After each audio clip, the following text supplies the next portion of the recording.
Om Shanti, everyone. Welcome. Welcome to the Monday workshop. So, as always, every Monday we invite special guests with a unique spiritual experience. As you know, everyone is unique. Everyone's role is unique. Everyone's um, uh, flavor of love, flavor of divinity is also unique. And how they express it is also unique. And especially these series are mainly meant for those who have been on the spiritual path for a long period of time, and especially for those who have been following the path of Brahma Kumari's, path of Raj Yoga taught by Baba. So we have been together on this journey for a long period of time. And as we go through this journey over 5,000 years, a vast variation of experiences. So unique way to invoke, especially when Baba asks us to do the 5 forms drill, he's not just asking us to repeat five different forms as a mantra, but he's asking us to invoke those deepest memories, right? And especially when we get to hear the personal spiritual experiences and personal journey our co-travelers Brahmin family has gone through. When we listen to it, we get something deep within us starts resonating within us. And this is the intention of this series. And my request to you is, when you're listening to this personal experience, go into your soul conscious state. Try to start resonating with the bhavana behind how that person is dealing with a situation and what sanskara is at work, which bhavana is at work. So when you tune into the deepest level, something deep within us starts changing, or it helps us to come closer. We get to know our family better. We come closer to the Brahmin family. That is the intention. Without any further ado, I invite Brother Bhanu.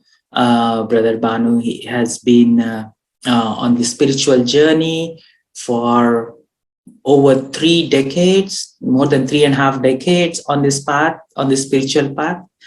And he has a dearest friend personally. He has been on this like any other IT Kumaris. He's on the path of technology, right? And but the unique speciality about Bhanu Bhai is he's not like any other IT person who's just going to work to pay the bills and like doing the service using internet and stuff. Of course, he does all that technology service, but he wants to bring Brahmin culture into their lifestyle, right? He wants to bring into the community, into the society that we are. He wants to make a transformation in the very structure, very system that is built. And of course, the destruction is coming closer, but destruction will not happen until establishment happens. Establishment does not just mean like we being soul conscious. We also have to build that systems, not only technology to be ready, but also the systems need to be ready. How do we work together? How do we collaborate together? How the social structures work like? We have to start building that systems now. And that is where Bhanubai is very unique in bringing innovation into social entrepreneurship and the social transformation in the community. Without any further ado, I invite Brother Bhanu, and of course, from the personal life perspective, he has his own personal share of I wouldn't say challenge or a situation. I would say that unique settings the drama has created, where he has to deal with his own sister who is going through some physical challenges, right? So a lot of us can take a lot of benefit from his sharing. Without any further ado, I invite Brother Bhanu. Welcome, Bhanubai. And I invite everyone to turn on your cameras if possible so that we can make an eye contact. So Drishti is one of the big part. Without videos, we cannot make an eye contact. So please do turn on your cameras if possible. Yeah, Swati, good to see you after a long time. See, I get to see a lot of cheerful faces. Yeah, so if more people can turn on your cameras, we get to connect. Yes. Welcome, Manubai. Om Shanti. I hope all of you are able to hear me, first of all. Yes, we audible. Okay, great. Thank you so much for that feedback, Swati Ben. That's, yeah, nice of you, Harsha Bhai. We've sort of been spiritual, godly friends for such a long time. It's nice to connect on this platform, and your little nudges to help me sort of structure this session and create the content, I think has been useful. So first of all, I would like to let you know that I think this, Harsha Bhai did mention this, that I think as part of our spiritual journey, while all of our circumstances are different and unique, I think we have significant amount of opportunity to learn from each other. And as I'll also share my personal experience, I feel anytime we get this opportunity to be in company of other Brahmins and learn, I think this is a great way in which our own progress can be fast tracked. In the Lokic world, there is a saying that you become the average of 5 people that you spend time with. So if you think of that way, I think all of us, when we share our experiences and when we share our personal journey and our small tips and tricks of how we overcome challenges in life, I think we can fast track, because we don't have the time that probably Brahma Baba had. We have much lesser time to fast track and actually transform ourselves. I think one of the ways to do it, I think, is definitely the community that we all can come together in.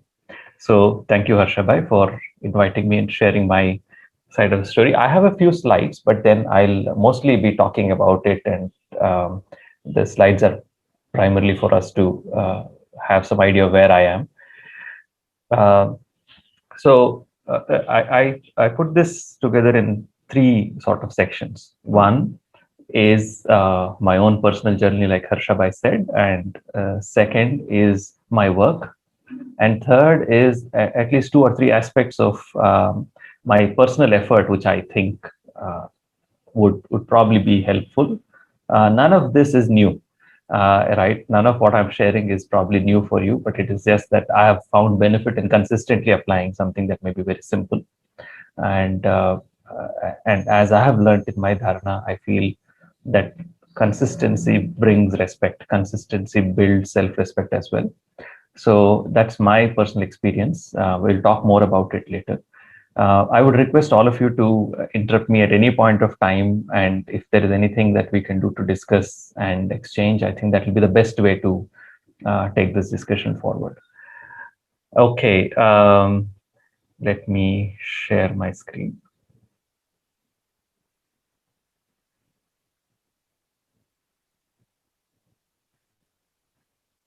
Please let me know when you're able to see my screen. Okay, thank you. We can see. Yeah. So, so some of you may have heard or seen this picture in the 7 days course of how do we lead a spiritual life, how do we take the course and become spiritual. So this is a quick story about our own family. So this is, I take you back to 1995, 96. So first of all, I should tell you that we are four of us at home: my mother, father, a sister, and myself. My sister is 2 years older than me, and she was born mentally disabled. She was born almost fully dependent on my mother for her regular tasks at home. And so as you can imagine, a typical Indian family with a problem like this, which is permanent, we of course went through all the medical processes and trying to consult doctors and everyone else. And we realized that this is something that's not a disease that can be cured, but this is a defect, and it is going to stay for a longer term. So naturally, my mother definitely turned towards gurus and spirituality and religion and quacks and anybody who could potentially give hope that my sister would get better by magically applying some oil or doing a small puja, as we would say, as a small offering. And hundreds of such attempts were made over the years, and I don't think there is anybody left that we haven't got fooled by, because somebody would take advantage of our situation, somebody would lie, and all of this would happen. But then, that belief that something miraculous will happen and my sister will get better again was always there in my mother. And over the years, there was a combination of disappointment and somehow, that glimmer of hope at some point that something magical will happen. And very interestingly, I was about maybe 12 years old at this time, 12, 13 years old at this time. And a classmate of mine,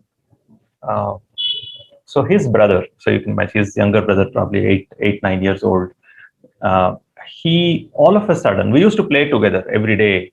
All of a sudden, he stopped coming out.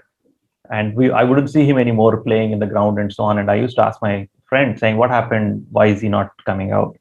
And he would hesitate initially, but then he, over a period of time, after asking multiple times, he said, there has been some changes in his life. And, this is something new for all of us. We're all dealing with it. So what had happened was he overnight became a psychic. So this is a 10-year-old boy who became a psychic overnight. So what had happened was, we were living in a colony, in an apartment that had 2 floors. And at the middle of the night, he would come down, sit in the hall, and then he would just sit in the meditative post, and the entire hall would be filled with a golden red light. And his mother would come down the stairs, searching for his son, not in the bedroom. And he looked at her and gave her a vision of her experiences when he was in the womb, when she was pregnant, what experiences she went through. He gave her a vision. And this basically scared her away and said, what's happened to him? What is happening? All of this. And eventually he explained to her that his role is changing, and he's become psychic now, and his role is to actually help people and heal people and so on. And he eventually ended up becoming a very prominent psychic. He healed people across borders. He healed several people in the US. They wrote a book about him, became very famous. And then, my mother would obviously say, we know him so well. This is this young boy who is to come home. Why don't you ask him if, our sister could also be cured? He could do something for my sister as well. And so I got into action. I went home and I requested them, saying, can you come over sometime and, see my sister as well? So they agreed. They gave us a time. So this boy, he would come in, and he looked at our home. See, I should also tell you that we are very orthodox Brahmins. When we were born, so we are all into this ceremonies and tradition and rituals was standard norm at home. So a lot of photographs of deities and worshipping them and all of that. And he came into the house and he said, I see that you are deeply immersed in bhakti, in the path of bhakti. So one of the first things that you should do is, all of these things you should just let go. You should just take away all of these pictures. These no longer matter. Have faith that this is not going to help you. So take all of these pictures away. And then he took a small photograph of my sister and said, he would go back and actually continue doing this meditation for my sister. So now we were at home and we are in a dilemma, right? We were doing all these rituals and we were very traditional Orthodox Brahmins, and we had to do all of this. My mother would, before cooking, offer puja, after cooking, and all of this. And now the question was, do we do this suddenly? So it seems apparently at that time, I made this statement saying, let us look at this as a medicine. Let us look at this as if this is a course that a doctor prescribes. We have to take this medicine for the next 6 months, and let us try this out. And what is amazing is this power of love that my mother had for my sister's cure. This power was so strong that she set aside all of her bhavna and bhakti, and instantaneously, overnight, packed all these deity pictures and put it in the attic. Absolutely no hesitation. So we went from a family that was practicing so many rituals to the next day, absolutely put everything aside, and everything is in the attic. Nothing, no worshipping, no pictures, nothing. And this was basically my mother's strong determination and love to see maybe there is this path, something will help. Uh, and we just continued living our life for the next few weeks, months, maybe I think maybe 2 or 3 months. And then it so happened that the neighborhood, there was a two or three other housewives who would all get together in the afternoons and do some chit chat. And they said, by the way, there is this meditation center here where there is a young person who is teaching the 7 days course. Why don't you all come along? And somebody else actually took the initiative and just pulled my mother along. And that's when my mother went to the Brahma Kumari center there and took this course. And during the course itself, the other two who actually pushed my mother to come, they dropped off. And my mother continued, and she started experiencing really good positive vibrations. One of the first things that happened was my mother and my dad went to the center, and there was this very old mother at the center, and she had. And those days we were using kerosene. It's a fuel to cook, and they would. And we are in a very very small center. And that old mother had spilt kerosene just 5-10 minutes before the class would start, and the entire class would start smelling, and it would be a lot of cleaning required. But the center sister, and this is exactly when my mother and father stepped into the center, and my center sister was so calm, she was absolutely absolutely no reaction.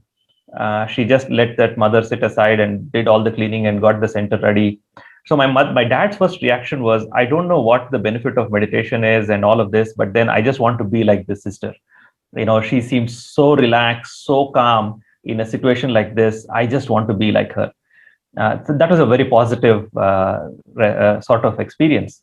And then my mother, as always, she thought, this would be another at the meditation center, this would be a cure for my sister. So she started pouring out all her issues and said, this is how my sister is, this is how my daughter is, and you should help her get better, and so on. So one of the first things that the center sister said is, if you're coming here to get your daughter cured, we are not the right place, right? We can't guarantee that anything would be better, but you will feel better in spite of her being the way she is, and she will feel better being in our company because of the positive vibrations and the purity of this atmosphere. And this answer was very unique, because until then we found everybody who would just exploit and take advantage of our situation rather than tell us as it is. And that again was a very good reinforcement for my mother. And when after, of course, she took the course, and then within a week or 10 days, she started getting a lot of positive experiences. She started feeling much lighter and looking at our situation at home as a very supportive. It was not exactly like a circumstance had come and we were all suffering. It had completely changed into, if my sister was probably not this way, we would probably never have tried the spiritual paths, and so on. So we started looking at it as a benefit, as an opportunity. And then a few weeks later, my friend's son, all of these people again came back to us and said, we heard that you're going to the Brahma Kumaris. I think you're making a mistake. You should probably not do that. You should avoid going there, and so on. But then we felt strongly that there were a lot of benefits, and we should continue. And if we were to reflect back, what I realized is that even before we come into Gyan, we take the course and we start following the spiritual path. I think Baba is doing a lot of groundwork. in preparing us and preparing our lives for something like this to happen, for us to be part of this spiritual family. And that, I think, is an amazing thing to realize, that there is so much care and attention that Baba has taken even before even you know that you have become a Brahmin or have become a BK. And that groundwork, that seems to be very inspirational, because whenever we look at the sequence of events that happened, I can't imagine this whole stopping of worshipping and rituals and all of this happening by any other means. So there was some strong reason that my mother felt that my sister would probably get better, and hence she just suddenly stopped doing this at some point. And that led the way from one to the other. And then for us to recognize that all of this were actually in sequence, and Baba had planned sort of this in drama sequence, that these things would happen in a particular order. And even to this day, my sister hasn't become better. She is still the same. But then I think our life and outlook has completely changed. We don't look at it as a curse. We don't look at it as a situation that's bad or negative. She gets the most love from the dadis and from the center sisters, whenever we meet, whenever we go anywhere. So I think she has become probably the center, the main reason why our spiritual outlook has completely changed. If you were to ask my mother would say, my sister basically has taught her so much about patience, so much about strength, resilience. So a lot of the spiritual values that we read and we think are important for us to live our life were taught because of my sister being the way she is. So we have a completely different outlook towards her. She is the most loved, most and one of the purest souls that can happen, because she is probably, her mental age is about 5 years old, not more than that. Even though her physical age may be 45, her mental age is very low. And this is very pure soul, and the way she speaks, the way she makes all of us laugh and enjoy the day throughout the day, it's just amazing. So we have had a completely different outlook in spite of all of these challenges. And I believe this is because everybody who is in our family, everybody who is in our life, there is a reason why that soul is playing that role in the drama. And acknowledging that and accommodating them into our family, into our life, I think only has benefits, only has more value. And in that process, I think we have a lot to learn. And it's a reflection opportunity to say, why exactly would somebody be with us, right? If they were not here for teaching us or something, they're not here to inspire us to do something. And honestly, this would happen, I'm sure. You can imagine in centers we have companions. At home we have brothers, sisters, parents. All of these relationships at some point or the other may have some challenges, difficulties. At office we may have co-workers.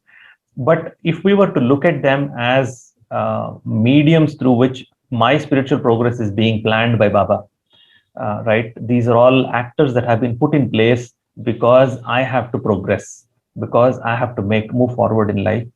And they have all been very carefully planned. It's not just they have been put there. They have been very carefully planned in a particular sequence. I am so thankful to my friend's brother, to all of the other souls that have probably given us that kind of experience. Then to be exposed to the BK 7 days course and then take that course and change our life. So there is a reason behind everything happens, and we're able to see that reason, and we're able to appreciate Baba's work behind the scenes to be able to come and sort of pull us out. That is why I think Baba makes this comparison, saying that you feel like you're stuck, but then Baba pulls us out as if we are that hair coming out of butter. So we just sort of feel so seamlessly and effortlessly we have come out of all those circumstances, and we feel we are in a much better place now.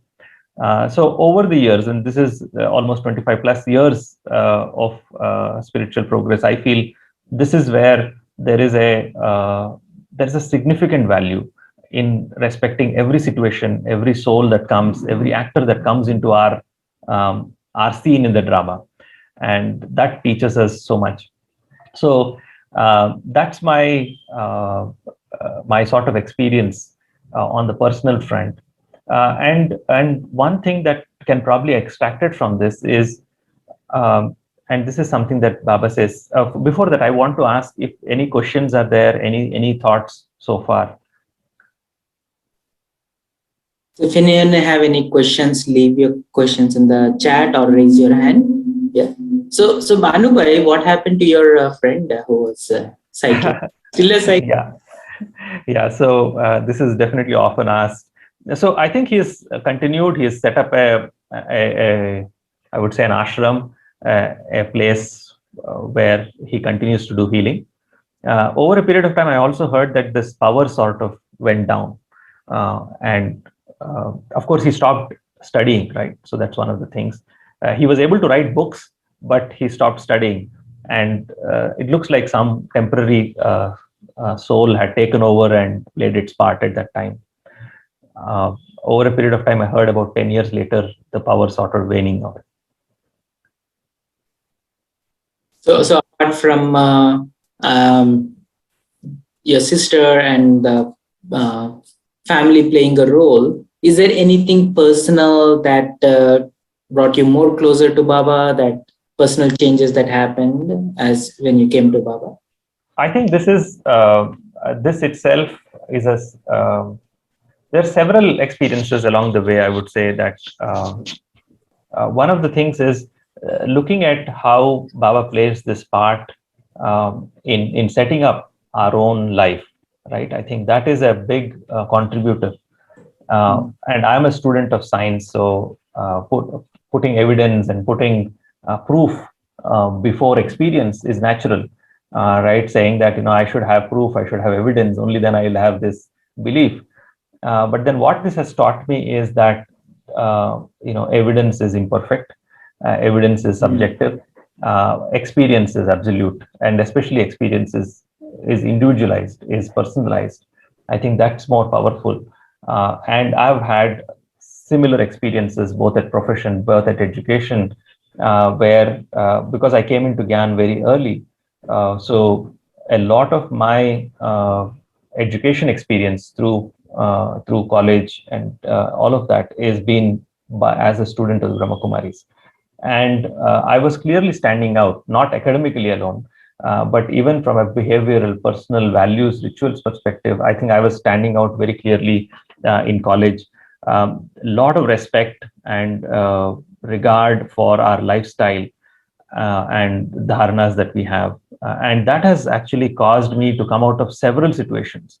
One such situation, a small one, is there was a situation in my engineering college in the second year, where there was this situation where, when we write exams, we're not supposed to write anything on the question paper, right? Otherwise, they suspect that you're trying to cheat. And there was this a squad of invigilators who came and who found that I had tick marked the questions, the sequence in which I wanted to answer the questions, and they thought I was cheating. And these were people who come from the university; they're external to us, and they were cheating, and they asked me to get up and leave the examination hall. This was my final exam of the year, and I was feeling bad for the fact that this would be such a disservice if people assumed that I would cheat, right? So I stood out, and I only had this thought to Baba saying that this would not be the right way in which your message is conveyed. This is for the kind of background and the kind of values that we follow. This is not right, and this is not the way it has to be. So Baba has to help recover or rectify the situation. So what was amazing was these were people from the officials, from the senior, from the university. But then the college principal and the head of the department saw me and heard of me. I don't know how they heard of me facing the situation. They came back, they took a risk on their jobs, and they sent me back in to write the exam. I ended up doing well in the exam, but then the point was the amount of risk that those people took to go against the university. And they said, we will explain to the folks, they have seriously gotten mistaken here. And because they knew what I was doing and what background, and they actually took this risk. They stood their ground, and they supported me to go back and write the exam. And they said, "We will take care of it. We will explain to them that some mistake had happened." So, and I had no effort by myself to actually convince them or request them, to do this. All I had done was to talk to Baba very honestly and said, "This would not actually make a good impression. This would be so much disservice, and I don't want to be the medium for this disservice to happen. Right? It shouldn't happen through me." So this was another example of, I think, a very close relationship and of a conversation. I would say, I wouldn't even call it a relationship at that stage. A very close, honest conversation with God, sort of touching the right souls and making things better. And that story, many of my friends, even to this day, after 20 years of writing that exam, recall and say, of all the people who were asked to leave, you were the one in the college who were asked to go back and write the exam. And a lot of service happened as a result of that one single incident. So completely contrary to what disservice could have happened, a lot of them actually got to know and did some very good things later. So this is one example. There are several such examples. Hopefully I will cover more, but there are many examples where I feel the bond which we have initially with Baba when we take the course is usually that of, a teacher telling us some stories and telling us, by the way, this is good for you, this is bad for you, and so on. But over a period of time, I think that bond becomes that of a relationship of a father and child. Sometimes your relationship could start with that father and child. Sometimes, because I was probably a student and a child at that time, I took that relationship to start with a teacher and a student. And then it evolved to become that father and that close friend and companion and so on. And I started experiencing these things both at work and professional, personal life and education over a period of time. So because of my age at which I came, I took the course, I think my relationships evolved differently. I took a very academic outlook toward Brahma Kumari's, the 7 days course, and then I took a very personal, relationship based with my own spiritual father, and hence my experiences also were shaped that way. Beautiful. So, it is very unique and unique how Baba works it out. It's not just like he's fixing the problem, but making a point that building a healthy relationship that goes a long ways than just getting things done. Like he always put a people front than a task. He's more of a people person in that sense, right? And he gives an indirect message saying that, look, this is how the world is going to transform. You need to win the confidence of other people through your behavior and all of that stuff. It's very magical. Right. Yeah, I do feel that there is Baba's ways of working are not conventional, right? So I think we should accommodate that and not question the sequence of drama's events. Sometimes that resistance that we may have internally, because I can rationalize a situation and say, by the way, these are the only 3 outcomes that are possible. How come this 4th thing is happening? And that rationalizing sometimes creates a friction in our head and a lot of questions and thoughts and negatives and so on. So what I did now is, of course, I'm open to answer more questions if required. I have also put together something called a spiritual resource map. This is something that is worked for me, but this map may be different for you. So all of us in our sort of Brahmin life, we would have various situations, circumstances. So this may be different the way you want to apply. Let me see. I can put this aside. So what I've done is different emotions that we may be feeling on one side and different spiritual resources that Baba has given us on the other side. And what worked for me, I think all of you can also look at it and see, and I'm sure all of you have used these resources. So when I feel sad, what do I do, right? And Baba has actually mentioned this in the Murli about how you could use the 4 pilgrimages as a pilgrimage spot and you can come out of your sadness, how you can listen to songs to uplift your Murli, of your mood. And then there are specific Murlis that Baba has given that are about zeal and enthusiasm that you could read. You could have chit chat. And I personally have found ways to learn and teach. Right from a very early age, I used to write exams for the blind, teach the blind, and so on, because blind students needed scribes, as we call them. So I used to volunteer to go and write exams for them or teach them. I found this to be an amazing way to both do some kind of physical service, as well as get out of your own situations when you're feeling down, when you're feeling emotionally or spiritually down. You can use a matrix like this to keep it handy and say, when I feel too many fast thoughts, a lot of negativity, what do I do? My what has worked for me is to write a letter at that time, to write a journal entry at that time, put something in the diary. Because if you're getting a lot of thoughts, try to convert them and write a full page or a 2-page output from that, and so on, or take a silent walk. If you're feeling lonely, I think this is something that especially COVID has taught us. I think this is useful. Try to get as physical service as possible. If you're living at a center, or if you're living close to a center, if you have an opportunity to go and do some physical service, we have, I have found benefit personally in, lifting bricks and actually building places, doing physical service like that, cleaning the center, dusting it, vacuuming, whatever opportunity you have.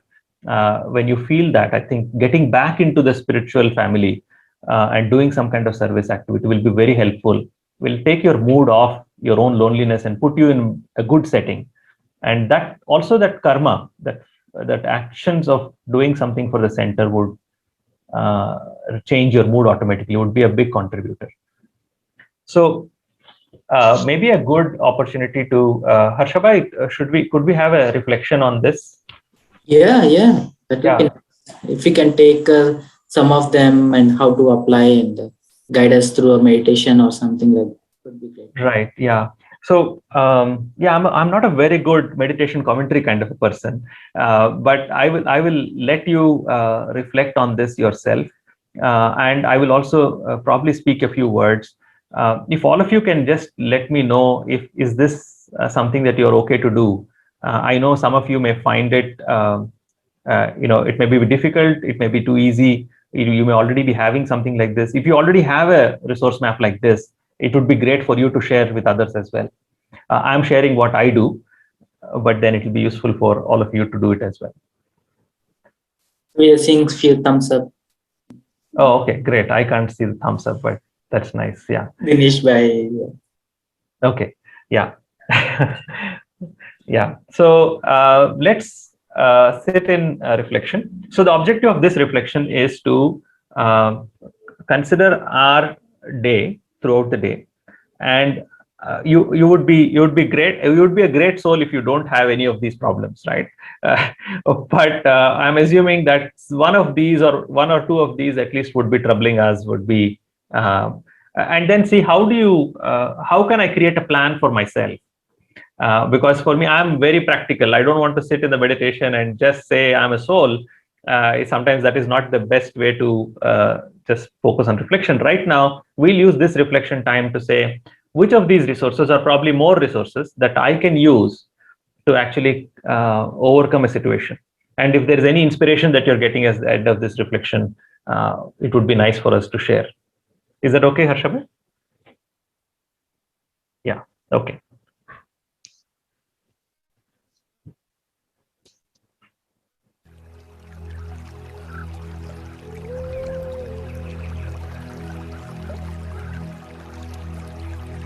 So, request all of you to take a step back, relax, and think of your typical day. From the time you wake up and say good morning to Baba, to your daily activities, the class, then your Lokik work,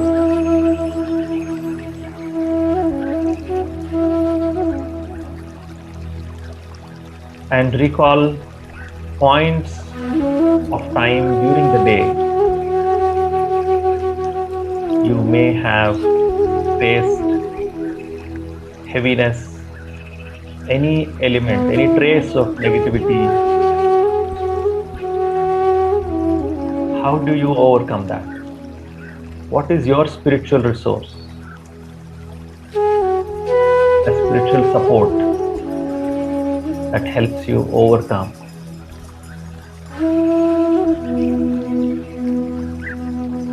Is it a point in the Murli that helps you?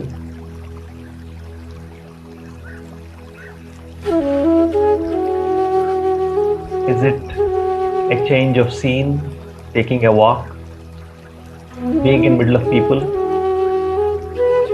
surrounding yourself with music, books, or you think about it, you explain to yourself, and you are able to overcome the thought?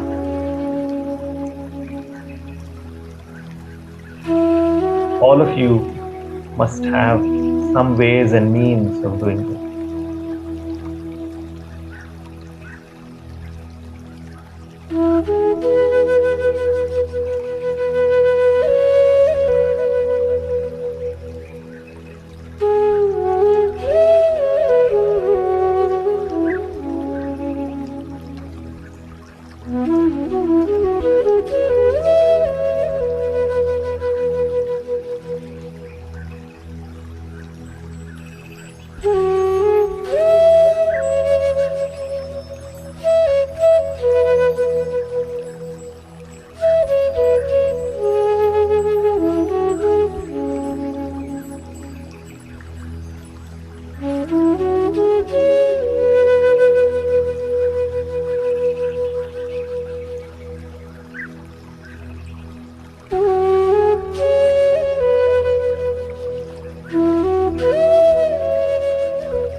Your relationship with Baba is unique.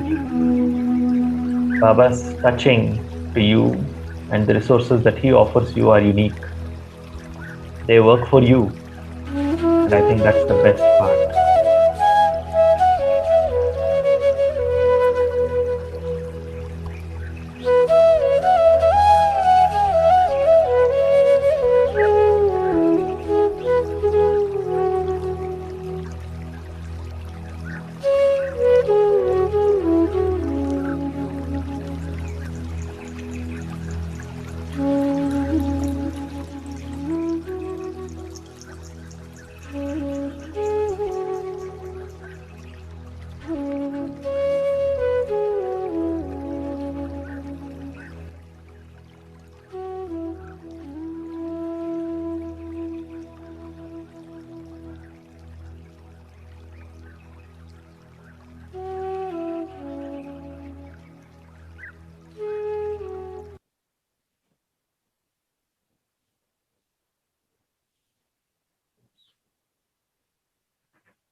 Om Shanti.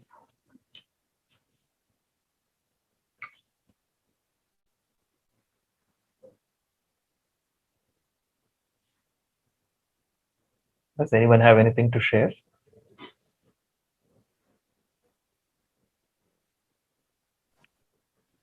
Thanks, Maiji. Thank you. Yeah, I have to share that when I in the everyday scenes, when I have a negative things in my mind, then I remember that I am a soul. I have not to involve this drama. Every scene is beneficial for me, and every actor is playing his part accurately. I just remember these points. And as some are self-respect points, then my negativities or waste thought will go away. Wonderful. Yeah, I think Swaman is another beautiful thing. Brother Suraj is a huge resource of classes that are based on Swaman, a good resource to keep listening to it once in a while. Okay, I'll take you on to the next part, which is about my work that I do. And what I have found is that, we often say we balance personal life and professional life. And I have for a long time believed that we don't have two lives. We only have one life. And that life is because the experiences are shared. I can't have a bad day at work and somehow be magically fine at home. And the reverse is true as well. So we only have one life, and that life has to be, or could be, a spiritual life. And I can integrate spirituality as a common thread across professional and personal lives. And that is something that is in my hands. That is something that I can do. And many years ago, I studied in the US. I graduated from Harvard in 2015, and at that time, I had this feeling that, what am I doing? I have for the 15 years before that, I have been working for the top 1% in the world. The people who owned yachts and people who owned islands, and extremely rich and famous people. We were doing consulting, and we were doing all sorts of technology projects for them. And one of these, and then I had gone back to India with this thought that, I should spend more of my time towards contributing. My education, my experience should be put towards the remaining 99% of the world. And from then on, I just had this thought. I went back to India. I came back to India, and then everything started sort of falling in place. I was awarded this very prestigious fellowship by the British government to actually study grassroots innovation needs and so on. And then I put together a proposal for the member of parliaments of the British government as well as to the Indian government, made proposals, presentations. I had a chance to visit the European parliaments, to visit a British parliament, spend time there with the MPs. And I try to understand these issues at a very hands-on level. And as my thoughts were sort of developing, I had this chance to sit and share them with Sister Jayanti quite often, and ask her, saying, what is emerging from my research, from my understanding, is that there is a need for us to work at the grassroots and help bring social change. And I think there is value in doing that. But given that the world is ending, and given that this is end of Kali Yuga and whatnot, is this worthwhile time spent at the grassroots?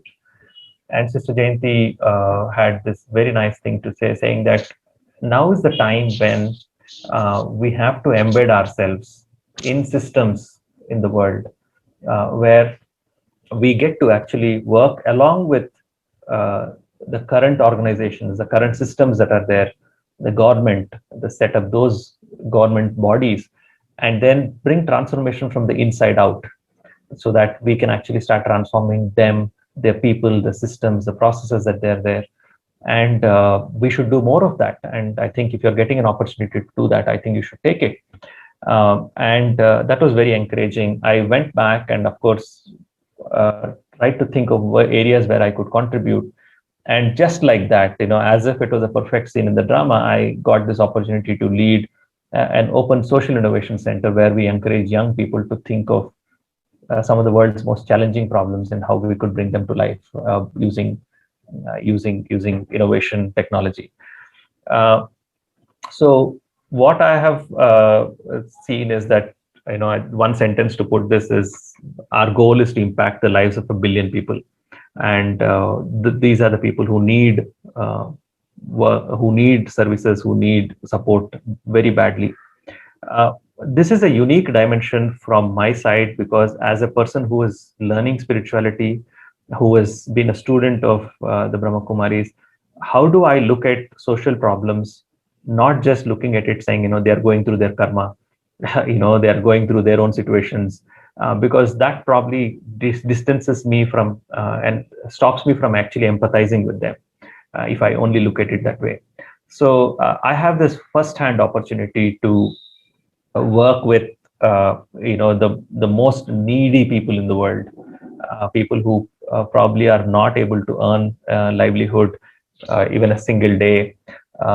This bottom 1 or 2 billion people on the planet who have hardly anything. Those are the kind of people we get a chance to work with every day. The ones who are also poor and disabled, the ones who are also oppressed. And this is an opportunity to see for the first hand when Baba says in the Murli, can you hear the pains? Can you hear the sorrow of the world? I think I get a chance to not only hear but also see them and talk to them and spend time with them. And these are a majority in the world today, and COVID has actually transformed this situation even further. Uh, so at least three areas in which I work on are public health, education, and agriculture, which is a big part of India's need. So what I have found is in all of these areas, there is a significant opportunity for us to transform the way things happen. My personal experience has been that there are three people who need help from a spiritual standpoint. One is these souls who are going through these hardships, right? Whether it is we work with street vendors, we work with school children who can't afford to go to school, they're rag pickers and so on, or people who are not able to afford timely treatment, who are under different kinds of diseases or disabilities. So these are the kind of people that we deal with. So these souls are getting some support from the world around us with the government and the policies and so on, but they definitely need a lot of spiritual strength. uh, I remember working and speaking to one tuberculosis patient.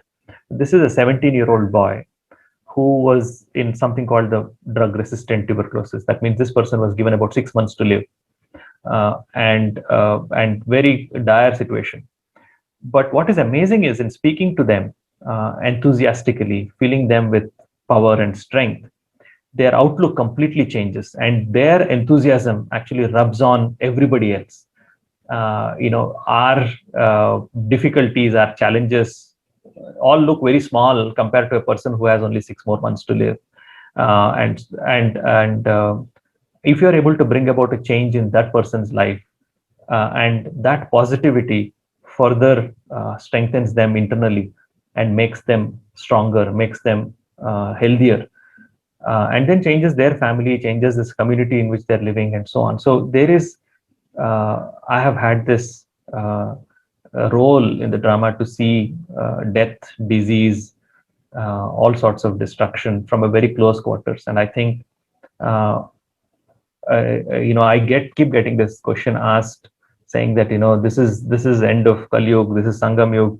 Should you be spending time here? I can't imagine spending time writing code for a bank or for somebody else in the same 8 hours, right? I continue to get paid. I'm not, I'm not in a situation where I'm really challenged, but I'm contributing my time and my energy, my knowledge in this field. My education is in this field, so I just contribute my passion. But what we are doing is we are trying to also solve their problems. The people who are solving their problems are young people, right? These are people who are extremely, who are just out of college, who are below 26 years of age, and they're taking these kind of problems head on. And how do we support them? Not just through technology, not just through giving them an incubation and support and so on, but they need mental support. They need support to build their character. They need to become resilient as well. So this is the second group of people who really need. So the change makers of the world need our support. And I think the Brahma Kumaris has a unique and a significant role to play in supporting the change makers. So these are young people who want to change the world, who want to bring positivity in the world, but they need mental strength. They need resilience. They need to be able to face the world and the challenges on a day-to-day basis. So how do we help them? So I think that is another role that I am playing, that, we are not just focusing on building their business and building their enterprise, but I am also contributing to bringing about their personal abilities, their character, their own relationships to become better. And the third, I feel, is the community at large who don't have these kind of situations, I think we also have a role to play in sensitizing, in telling people that we could be more giving, we could be more forgiving, we could be more in a sharing mode. Like we could share our resources. Most of us live in abundance.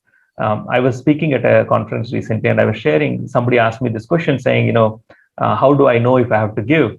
How do I know if I have enough to give, and so on? So I was saying that if you have access to internet, if you have access to a paid job, if you have the luxury of choosing a vacation each year, you're in the top 2% of the world. And if you have an own home, you're in the 1% of the world. That's how unique we are. That's how privileged we are. So everything, something that we have can be given away. We can share with the people around us. We can even share our time. We can share our spiritual understanding. Whatever we can, I think we can make a community. We can make a change in the community, and we can become sort of role models. So I feel as a student of spirituality, there is a sense of responsibility to contribute beyond personal transformation, self-transformation. I think there is an opportunity for us to contribute to changing the community as well. And that our role in the community is very integrated. We are not isolated from the community. When we are transforming ourselves spiritually, we are also contributing to the community's strengthening. And I think if we don't benefit the community, our spirituality somehow is very self-centered. We are only looking at our own progress.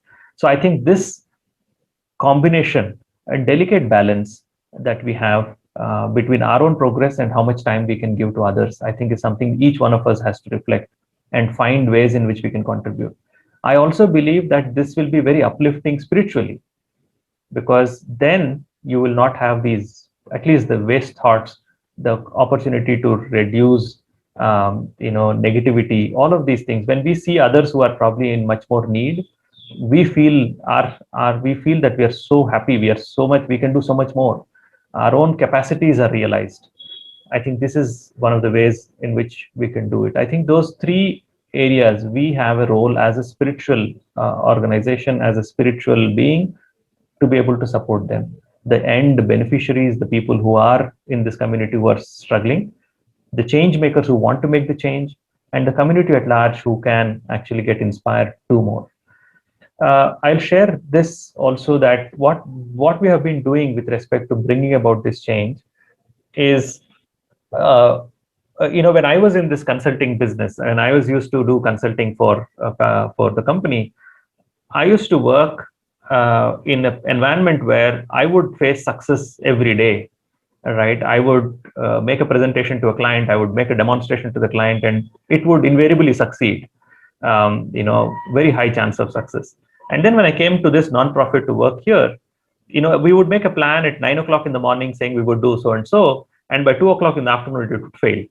And every day this would fail. Every single day we would go on the ground, we would try doing something, and that solution wouldn't work. So for the first time, I realized the value of failure management. How do you manage failure? How do you manage consistently failing repeatedly? How do you go back the next day and do again? How do you retain your enthusiasm? So what we did was, so we set up this evening meditations, reflections. I wouldn't even call it meditation, reflection exercises at our office. And so all we were doing is something very simple. We would just get together and reflect on a bowl of virtues. We would have a bowl of virtues, and we would pick up them and say, by the way, reflect throughout the day and extract any of these virtues that you may have used today, or you may have found benefit. And we would have about 15 minutes of silent reflection like this, and then about 45 minutes of discussion where each of them shares, by the way, I have used this today, or I could have used this today, I learned something like this, and everybody shares. And because everybody shares in that, we automatically get a rich exchange. Everybody benefits from this exchange that we have had. And we did this like for a long time, and we found a significant benefit in their ability to go on the ground and face failures and face harsh conditions. These were all 25-year-olds who are going and seeing things that many of them may not be able to see in their life, the kind of poverty, the kind of distress that is there. And for them to be able to overcome those situations and still innovate to solve problems was very important. So this spiritual practice in the last 4 years has been a significant contribution. We do this even to this day. In fact, our meditation is at 8 o'clock today in the morning, and we have now shifted, since COVID, we have shifted it to mornings and it's virtual. Now we're doing it online. So this is something that these founders of the companies, these social enterprises, practice even to this day.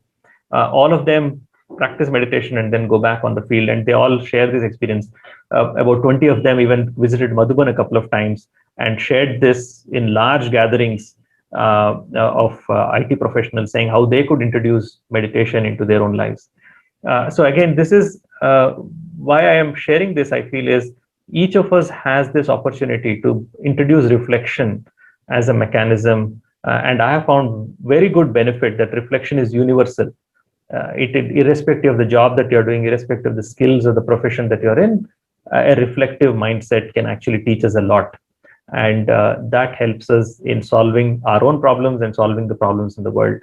Because if I don't have that experience, I can't really think of addressing these huge problems that are there in the world. And then, of course, concepts like self-talk and what can we do to handle our own waste thoughts and rapid negative thoughts. All of those topics were introduced. So this is an experience from my work that I think is my contribution, where I'm combining my spiritual inputs, my professional and academic background, and trying to address and make a difference in the community. So every day is filled with excitement and change and so much wonderful opportunity for me. I enjoy going to work every day, and it's actually not work. I think I stopped working about 10 years ago, and it feels like I'm just going to spend time with young people who want to make a difference in the world. Harsha bhai, just want to quickly check. Is that okay? Any questions? Any input? Yeah. No, this is great. Like, I'm just thinking, I'm doing some reflection as you are sharing. So it is like literally bringing meditation in solving the real problem. And actually, if I'm not mistaken, the people who are sitting in that circle and then meditating, they're all picked up one of the cause, right? In this, they have picked up one of the causes. They have their own ideas, like how do I going to solve it? And of course, when reality hits, so then it is a totally different situations. We will say that, oh, we will do this thing, and then their life will transform like magically, and then they don't even accept it because they are really hungry. So you got to change your gears to start going into soul conscious state, and then in a subtle way, we are introducing how to become soul conscious and interact with other people, with their qualities, with their nature, so that you get a response back, and then together you solve the problem. Right? Yeah, right in this picture, we had people who are focusing on livelihoods, people who focus on disabilities, educating children who are out of school, farmer suicides, preventing farmer suicides. And green bicycles, people with visual impairment. So within this room, we have challenges that take ages for us to address. You rightly said that this shift in consciousness that I am the doer and my role, and leaving that outside the room and coming and saying that is my role of being all this problem solver. But now here I have come here to fix myself. I want to strengthen myself. I want to look at myself and see how did I behave in that role today. And that distinction was made very clear, saying that it is you who are going to become the entrepreneur when you step out of this room, but you have to be stronger so that your role is better, right? And the understanding that I am playing that role of being an entrepreneur, playing the role of being a founder, and so I have to strengthen myself. I am the core, and the stronger I am, the stronger the entrepreneur is. And that was the understanding, and I think that focus on the self was very key here. Mm. No, I'm thinking more in terms of building making abstract things tangible, like bhavana, right? And then a lot of people who are going through a tough times, they have a bhavana towards God, and then their bhavana is more bhakti bhavana, that somebody's out there, help me out here, I can't handle it. And then these guys are the people who are pushing themselves to the state of committing suicide, right? Like the farmer suicide is the situation where they are giving up on the life itself, right?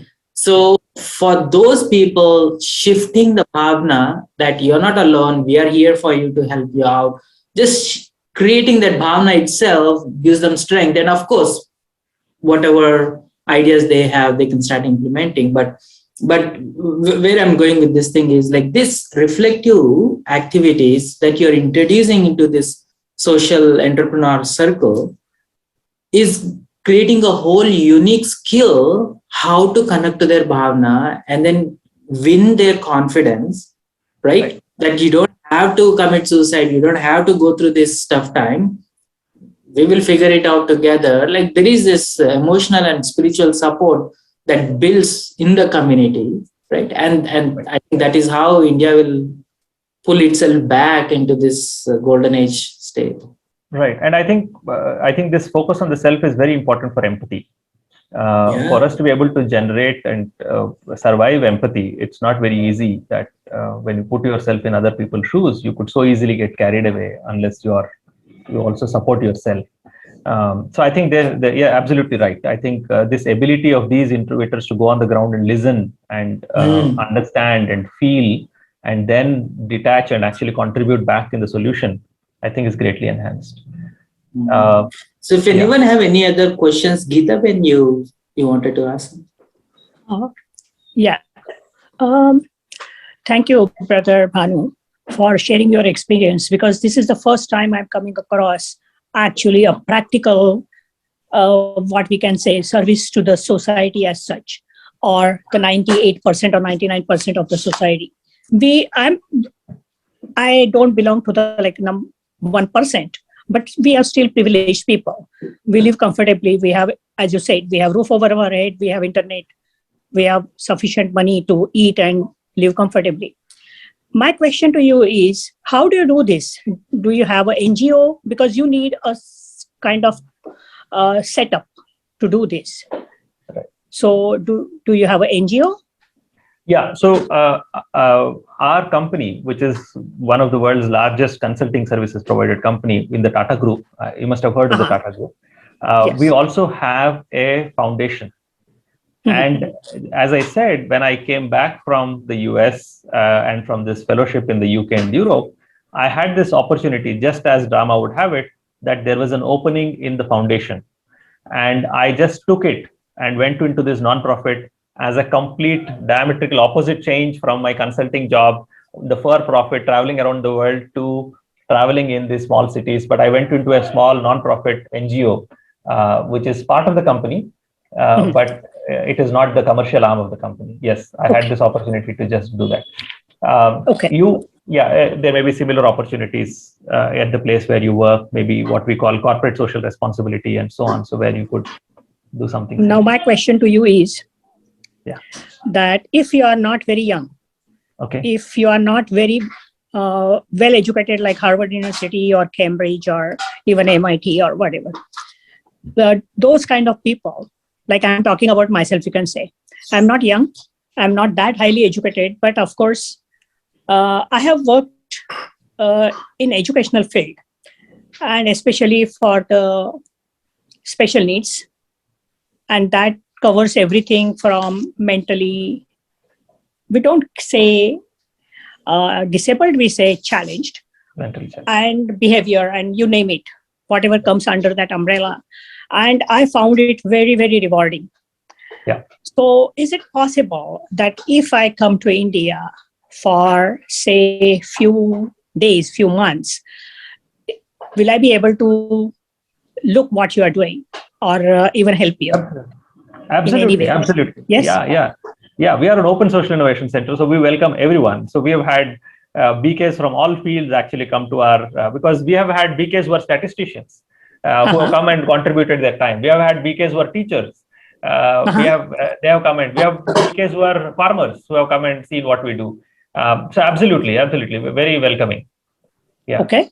So I think you should leave your contact number or address or email with Harsha. I can pass on. Yes, we yes, can. Harsha has. Yeah. Yes, Harsha has all of that. Yeah. Okay. Absolutely. I think Thank this is so good. much. Yeah. Thank you so much for sharing that. Yeah, I think it is our sort of responsibility in a way that we Absolutely. we give back, and I think the amount of change it brings, right? So, I use the word disabled in my all through my session. So this is something that is common to India. We still call people persons with disabilities rather than specially abled or differently abled. But yes, that is true. All of these are challenged, mentally challenged, but then or physically challenged. So anyway, I think the broader point is that as spiritual beings, we have this amazing opportunity, in spite of us being in these kind of surroundings, for us to make a difference. And I think it's also a way in which we can test ourselves, right? Sitting in Madhuban, sitting in Gyan Sarovar, or sitting in the meditation hall and experiencing peace is very nice. But let us try to be in middle of a noisy classroom with several underprivileged children, and then see how their stories impact our peace. Okay, I have this one reflective exercise. We will do this quickly. This is a very interesting Google map. Any guesses what this is?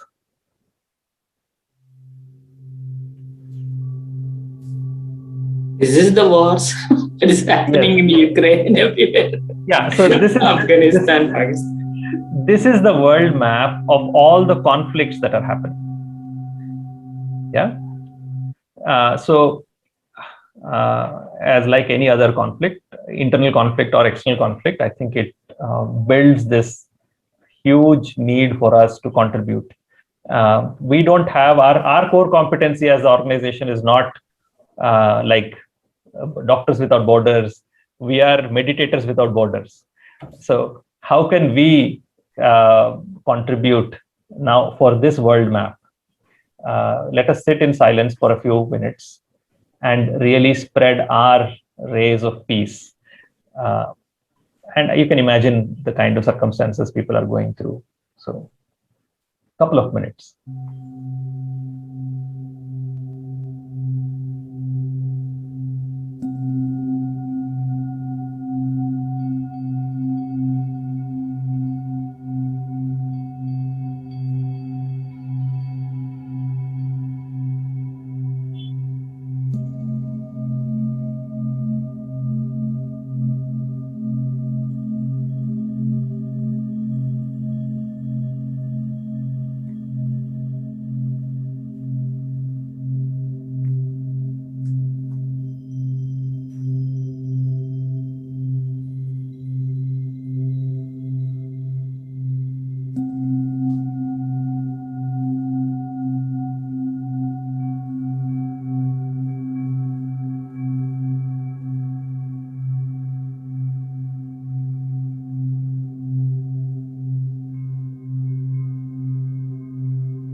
Om Shanti. Thank you for the contribution of peace and time. There is another visualization that I was hoping to share with you in the form of a reflection, but something that I practice a lot. And So when you're driving around, when you're leaving home, this is a visualization that I have always had, and I've found immense benefit in the canopy of protection of Baba's hand above your head, above your whatever you're doing. I think is one of the visualizations that I start my day with, and it definitely keeps me, because the other way to look at it is, if I'm going on the field and actually doing all of this kind of contribution, I'm also going to be impacted with what I see. How do I remain strong? How do I remain powerful? So this is something that I practice. I also practice, if I have to go out, for example, for a conference, for a 3-day trip to travel somewhere, I visualize before I leave home. I visualize every step of the day. What happens? When do I reach the airport? When do I reach the hotel? From the hotel, what do I do next? Which meeting will happen? What kind of people am I likely to be with, and so on. Why am I sharing this? The reason is, I feel it helps me immensely in my dharana. One of the dharanas that I take quite seriously is about food, for example. What time will I eat food? With whom will I eat? Will I have access to continue my dharana, my food dharana of food? A lot of these things I can actually visualize. I plan, saying I will be eating this at so and so time. I will be with these kind of people. I'll be sitting in the dining table with, say, a vice president, or with the in the case of the British Parliament, with the Lords and the with the member of parliaments.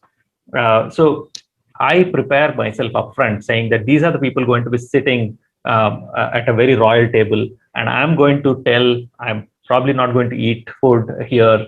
How best can this be made so that they don't get offended? They treat it with respect. They have value for what I'm doing.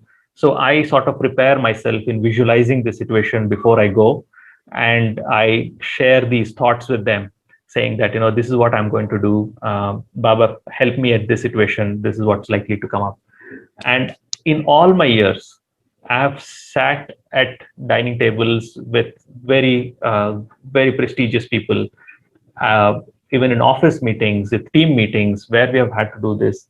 I have found that people have been extremely welcoming. People have been extremely supportive of our principles and our practices. There's a lot of respect. As I said initially, I think when you consistently do this, respect is built. And I think all spiritual practices that we follow require consistency, and consistency gives respect, brings respect automatically. So this kind of a visualization before you go on the field, I think, is really useful.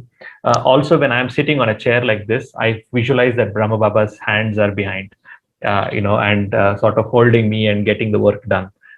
This is another visualization that has always helped me at workplace, especially, or at work. So there may be visualizations that each of you can develop for yourself that help you as well. So as I was saying, so this is how do you make something very, very simple so that it becomes constant? This is something that is very useful to keep in mind. If I have made something complicated, if I understand something in a complex way, it's not going to be constant. I can't make it long term. So I have to make it simple for myself. Either my understanding has to become more refined so that it becomes simple, or my practices have to be made more simple. Then it becomes constant. So now the question for us is, if I am finding something difficult, my first task has to be, how do I simplify that? How do I make it easy? How do I remove things that I can't do? That's okay. Let me start with whatever I can do, so that I can do consistently. Then I can build complexity later. Also, this is something about Maya, which I really like the way Baba is thinking ahead. Baba says you should have good understanding of Maya also. Baba says Maya's cleverness is in, first she singles you out. She makes us stay alone, solitude, and then she attacks you. So Maya is actually making a lot of preparations and plans. So I think this is another reason why this community, this feeling of being part of a family is very important, so that we can all work together. And then we share, because we are all on the common journey, and there is so much common that we're all experiencing. So this sharing really helps. And there are many other things that are there in the Murlis that I think are significant. So this is my third part, which I'll quickly go. One of the things that I have had as a child is to take everyday objects and look at spirituality in that. So this is, I used to teach a small kid. I myself was about 18, 19 years old, and I used to teach a about 8-year-old girl mathematics and geometry in my free time. And one of these days, I got this amazing, I felt very good about it. I got this touching that, this compass is such an amazing instrument. Compass only works, because compass has a sharp edge and a soft edge. The sharp edge is also important, and the soft edge is also important. The sharp edge is important because it gives you stability. In our life, we have to have this sharpness so that Baba can use us in the field of service. But you can't have both sides sharp, because we are going to tear the piece of paper. So there should be one side of our personality that is soft. Only then it can create a mark in the service field. We should be able to let go, like the pencil let goes of the lead. And also, if you see, the compass is always something that bends forward, and the farther you bend, the more you can actually draw the circle. The less you bend, you can't draw a bigger circle. So if you are to create a bigger impact, I think there is a need for humility, and there is a need for bending forward. At the same time, the compass teaches you flexibility and also being firm. You can't be too loose. You can't actually use the compass. The compass only can be held at one place. There's only one aim. There's only one person who gets praised. The compass never gets praised once you draw a beautiful circle. The person who draws the circle actually gets praised. Similarly, who is it who is holding us and who is actually getting the work done? So when I am an instrument, I have to have these qualities of an instrument, and then Baba uses us at the right place. And also to remember that we are all in a pencil box. At the end of the day, each one of us has our own specialty. Somebody is a ruler, somebody is a divider. And I say divider not that way. Divider in the sense the divider of the compass box. Somebody is a compass. Somebody is something else. So all of us, at the end of the day, we are building this amazing golden age, and each one of us has this part to draw the right component, and we can't substitute one for the other. Everybody has their own unique role. So I have done this kind of churning for vacuuming, for washing dishes, for hundreds of things. There are actually ways in which we can look at everything that we do in a spiritual way. So the third aspect that I wanted to cover is churning. How can we churn the Murli, which I feel is the most common and abundantly available material for the Brahma Kumaris, right? It is universal. Everybody has access to Murli. And I think you don't need anything beyond a Murli for our own spiritual progress. All the knowledge that is needed, all the practical application that's ever needed is already embedded in the Murli. So this is one example of how you could use spiritual knowledge to churn. And when you make everyday objects convey spiritual meaning, then waste is reduced. And when waste is reduced, we become more efficient, we become more purposeful, we become more channelized in our thinking. So this is about the Murli. So these are some of these intoxicating points, right? Baba says that I have come here to make you the lords of the world. Just imagine this, that you are being told that you're going to become the kings and queens, the lords of the world. What kind of a school and a college you must be going? There is no college in the world that will tell when you enter, saying that I'm going to make you a top-notch lawyer, top-notch engineer. Nobody can give you a guarantee, right? But Baba is here telling us that I'm going to make you the lords of the world. So there is a lot of power in the Murli, and so this is my sketches of how I would read a typical Murli. Any of you can take guesses of what this is? These are all words from the Murli.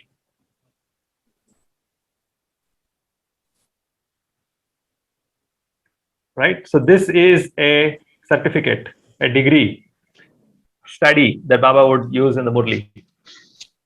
Follow the footsteps of Baba. Yeah. Footsteps. Study, kamai, padai, kamai. Earn an income at every footstep. An actor, world, stage, drama. The reason I'm saying this is try to bring some newness in the way you listen to the Murli. Doodle, don't just write points. Whatever makes it easier for you to think. In Bangalore, we had this Dadi called Sarla Dadi. Again, one of the original Dadis. And she always used to say that, you make Murli interesting, make Murli in such a way that you are able to use it throughout the day. If you engage with the Murli when you're listening to it and you're reading it, you're likely to remember a lot of more points. You're able to make it more practical for yourself. Because at the end of the day, if the Murli is not practical in my life, I'm not able to apply it every day, then we are forgetting points much faster. And we're not actually building on this huge resource that we have. This is one. I would also like to share one more. This is a very useful tip of how do you churn. And I learned this early on, and I found this very, very interesting. So almost all points in the Murli have 5 aspects through which we could understand knowledge. And one of them is Shabdat, that is the literal meaning, the meaning of a particular word. So if I use the word drama, there is the meaning of the word drama. That means it is a stage play, right? And then there is one level below this. This is bhavat. This is the intention. Why is Baba using a certain word in the Murli at a particular context? What is the intention? Because this is important to understand. Sometimes Baba says, go to the marriage, mingle with them, wear the colored dress and do service. Sometimes Baba would say, no, don't waste all your time. Just make sure you spend time in remembering Baba. It's important for us to understand the context and the intention with which Baba is saying something, because then I can apply it to myself. Otherwise, I would get confused thinking that, these are 2 different points.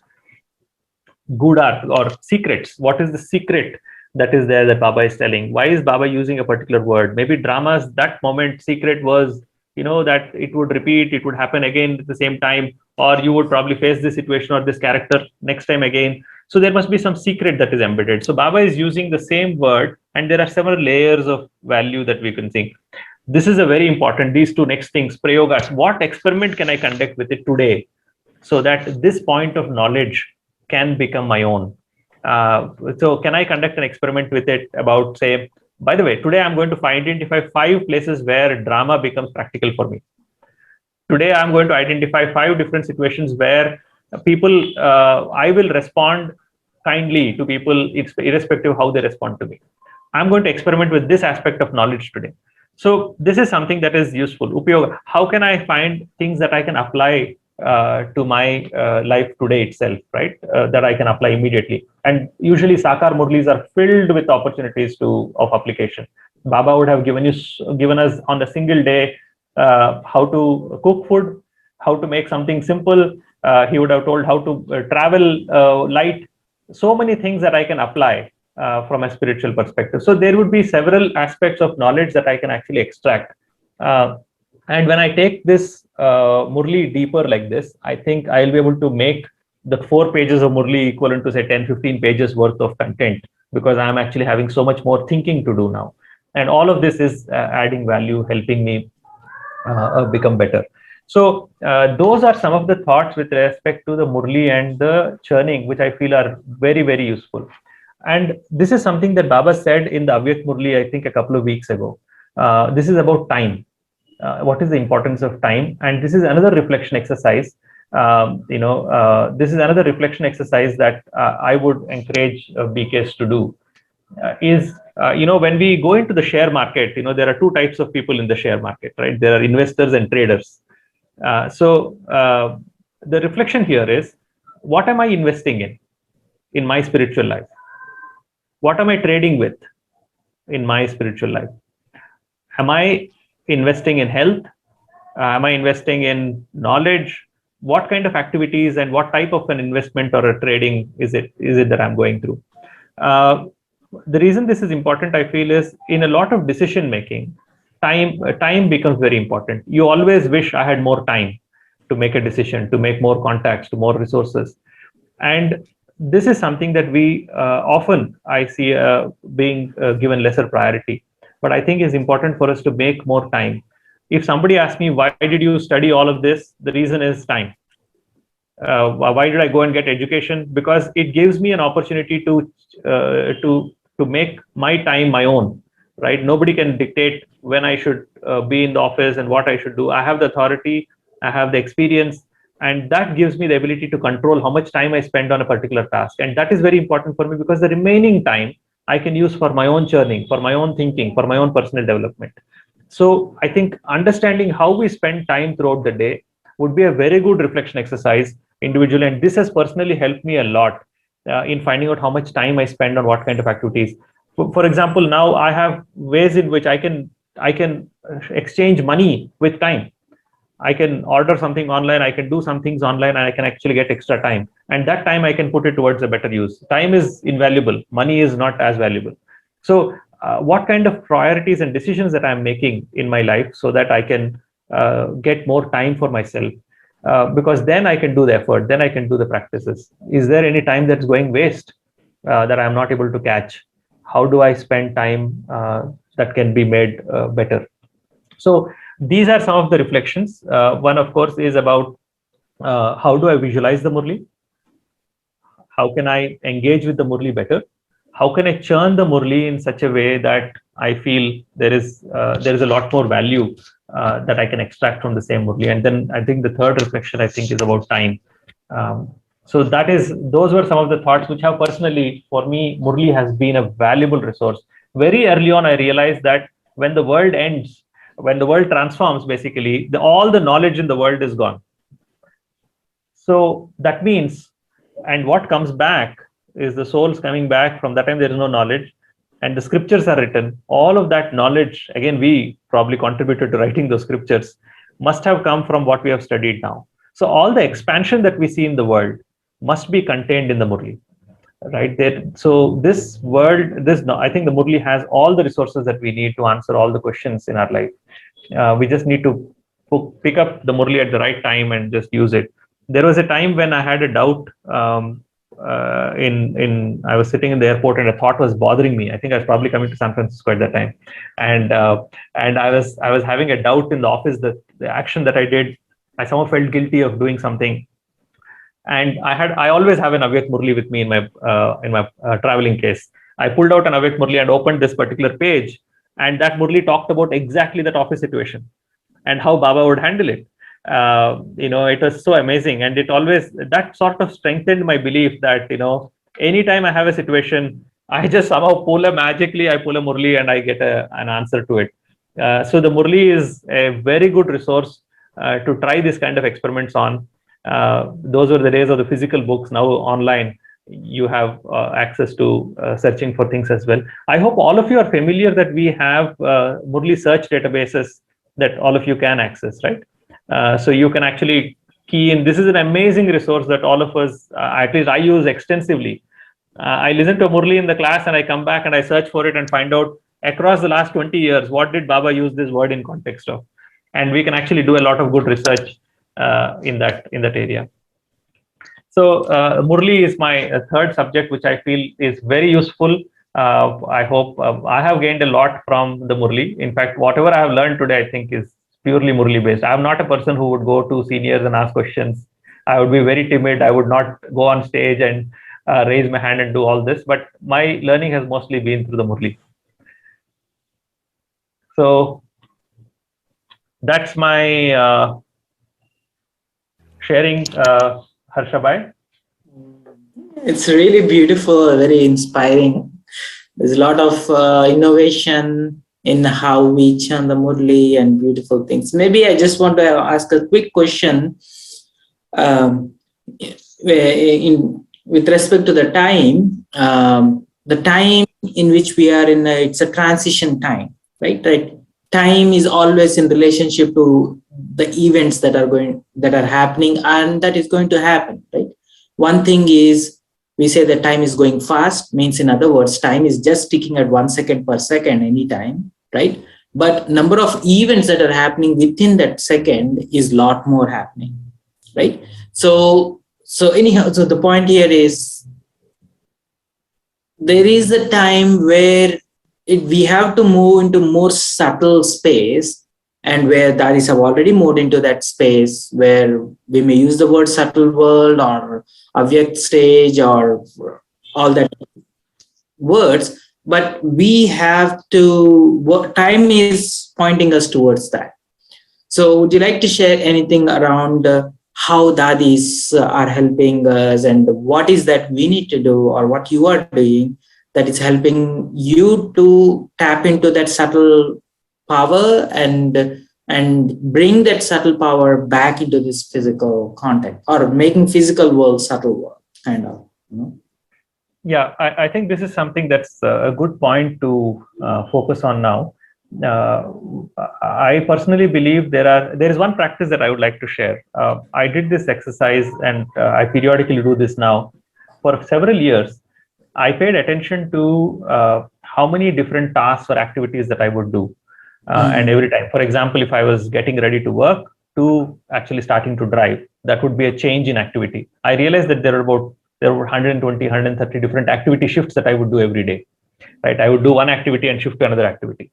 And between each of those activities, I would like to give at least 30 seconds. Say if I'm going in a taxi and I get off. So before getting off from the taxi, I would spend 30 seconds in silence, because it's very easy. It's integrated into the existing task. I don't have to take time off and do it. So I'm becoming subtle, and I'm becoming that silence and becoming more soul conscious during the last 30 seconds of that previous activity before I shift to another activity. And I found amazing benefits of doing that, because I think by integrating our original nature into the task that I'm doing, I am becoming more accurate, I'm becoming more efficient, I'm also becoming more understanding of the surroundings around me. And when I say understanding, not with the physical senses, but somehow more subtly, I'm aware of the context which I'm entering, even before I go inside and see the people and try to analyze them. Somehow spiritually, I'm able to get more aware of the context, and I'm able to behave in a more appropriate way depending on the context that I enter. So this 30-second practice before I change from one task to the other was a very simple, very integrated option for me. So right now, for example, I'm sitting here and meditating, I'm talking to you, I'm going to shift this task and go to my next task. Before I do that, I just spend 30 seconds in realizing who I am, and that I'm going to move on to the next task, and I'm an instrument to do that task. And that subtle practice for 30 seconds prepares me better for the next task.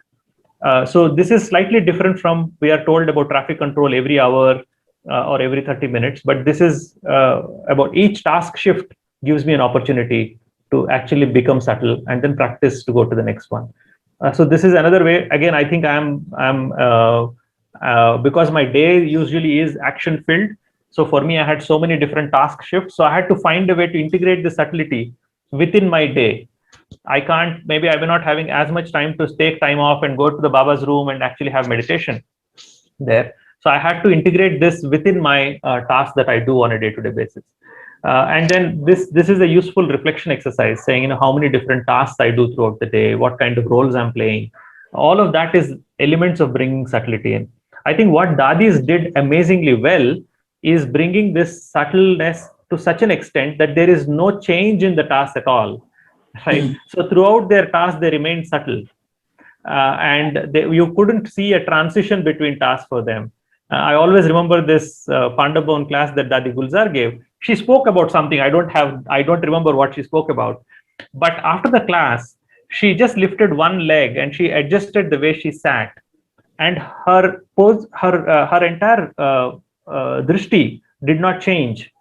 Her her way she looked at us did not change. She was absolutely soul conscious. I could feel soul consciousness when I saw Dadi on the stage.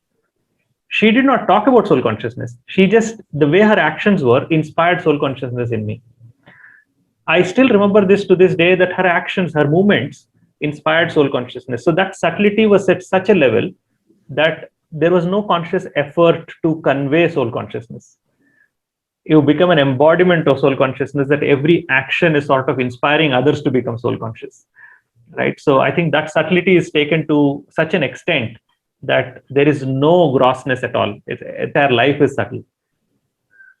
So these are some of the inspirations. I believe that is what actually inspired me to start this experiment, right? Saying Dadi was able to stop speaking and move to the meditation, but she just changed her pose, but she was still subtle. So how can I change my tasks and remain subtle? That's what made me sort of create this practice for myself. Thank you very much, Bhanu, for this beautiful session. Om Shanti.